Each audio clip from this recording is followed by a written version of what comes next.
வணக்கம் நண்பர்களே. இன்றைய பதிவில் நாம பிரதோஷ வரலாறும் அதனுடைய மகிமையும் பற்றி தான் பார்க்க போறோம். ஒரு முறை தேவேந்திரன் தேவலோகத்தில் துர்வாச முனிவர் கொடுத்த பாரிஜாத பூவை அலட்சியப்படுத்தி தனது யானையின் தலை மீது வைத்தான். அந்த யானையும் அந்த மலரின் மகிமையறியாது அம்மலரை தரையில் போட்டு காலால் தேய்த்தது. இதனால் வெகுண்ட துர்வாச முனிவர் தேவேந்திரனுடைய செருக்கை எண்ணி, இப்போதே உன் செல்வமும் தேவலோக பதவியும் லக்ஷ்மி தேவியும் உன்னை விட்டு மறையட்டும்.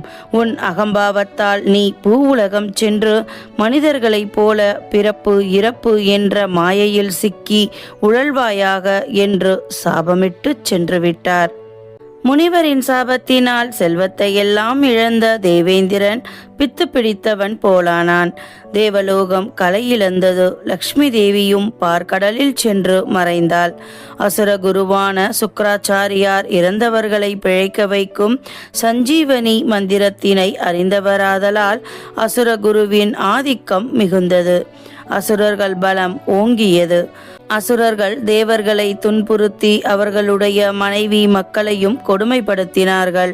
அசுரர்களின் கொடுமை தாழாமல் தேவேந்திரன் தேவகுருவான பிரகஸ்பதியிடம் சென்று நடந்ததை கூறினான். அவரும் வருத்தப்பட்டு உடனே தேவர்களோடு சென்று பிரம்மனிடம் முறையிட்டார்கள். பிரம்மதேவனும் மகாவிஷ்ணுவிடம் முறையிட அனைவரும் சேர்ந்து பார்க்கடலை கடைய வேண்டுமென்று மகாவிஷ்ணு யோசனை கூறினார். உடனே அனைவரும் ஒன்று கூடி மந்தரமனையை மத்தாக நட்டார்கள். சந்திரனை அடைத்தூணாக்கினார்கள். அஷ்ட நாகங்களுள் ஒன்றாகிய வாசுகி எனும் சர்ப்பத்தை கயிறாக பூட்டினார்கள். மகாவிஷ்ணு ஆமை உருவெடுத்து மந்திரமனையின் அடியில் தாங்கி நின்றார். தேவர்கள் வாசுகியின் வாளையும் அசுரர்கள் தலைப்பகுதியையும் பிடித்து கொண்டு தசமி திதியன்று காலையில் பார்க்கடலை கடைந்தார்கள். வாசுகியானது உடல் வருத்தம் தாழாமல் பதைத்து துடித்து அடுத்த நாள் ஏகாதசி திதியன்று தனது 1000 வாய்களாலும் தனது விஷத்தை சிந்தியது. அந்த விஷம் ஆலகால விஷமாக மாறி உலகை அழிப்பது போல் பரவியது. உலகமே இருளடையும்படி இருந்தது. விஷ்ணுவும் அவ்விஷத்தில் எதிரே செல்ல முற்படும் போது அவ்விஷம் அவருடைய மேனியையும் கருநிறமாக்கியது. அவரும் எதிர் நிற்க அஞ்சினார். அதன் பிறகு எல்லோரும் திருக்கைலாயம் சென்று நந்தி தேவரின் அனுமதி பெற்று பகவான் சிவபெருமானிடம் தஞ்சம் புகுந்தனர்.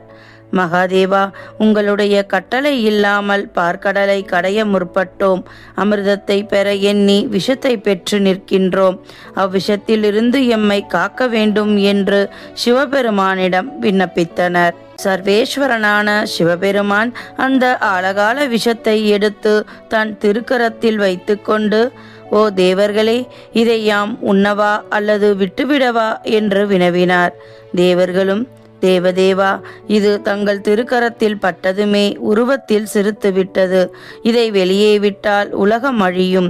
எதிலும் முற்பாகம் உம்முடையதாகையால் முதலில் வந்த விஷத்தையும் தாங்களே உட்கொண்டருள வேண்டும் என்றும் எங்களது உயிர்களை காத்ததற்கு அடையாளமாக இவ்விஷத்தை தங்கள் கண்டத்திலேயே தரித்தருளல் வேண்டும் என்றும் வேண்டினர்.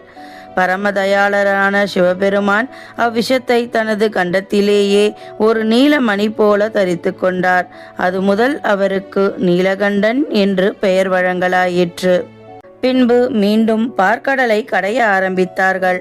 முதலில் வெளிப்பட்ட லக்ஷ்மியை திருமாலும் மற்றவைகளான ஐராவதம், காமதேனு, கற்பகத்தரு, சிந்தாமணி, சூடாமணி முதலியவற்றை இந்திராதி தேவர்கள் ஏற்றுக்கொண்டனர்.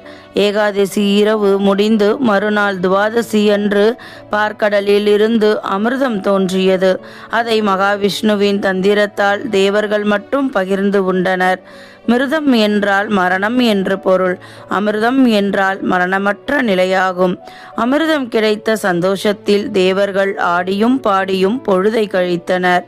அடுத்த நாள் திரையோதசி திதியன்று தேவர்கள் சிவபெருமானை வணங்காமல் வீண் பொழுதை கழித்ததை எண்ணி வருந்தினார்கள். பின்பு பரமேஸ்வரனிடம் சென்று தங்களது பிழையை பொறுத்தருள வேண்டினார்கள். பகவான் தயாநிதியல்லவா? உடனே மனம் மகிழ்ந்து நந்தி தேவரின் தேவரின் கொம்புகளுக்கிடையே நின்று ஆனந்த தாண்டவம் ஆடியருளினார். அவர் நந்தி தேவரின் கொம்புகளுக்கிடையிலே நின்று ஆடிய நேரமே பிரதோஷ வேளையாகும். அதுவும் அன்று சனிக்கிழமை. பகவானின் திருநடனம் கண்ட தேவர்கள் அச்சம், பயம், குழப்பம், தோஷம் யாவும் நீங்கி மகிழ்ச்சியடைந்தனர். அதே பயனை பிரதோஷ விரதம் மூலம் நாமும் அடையலாம்.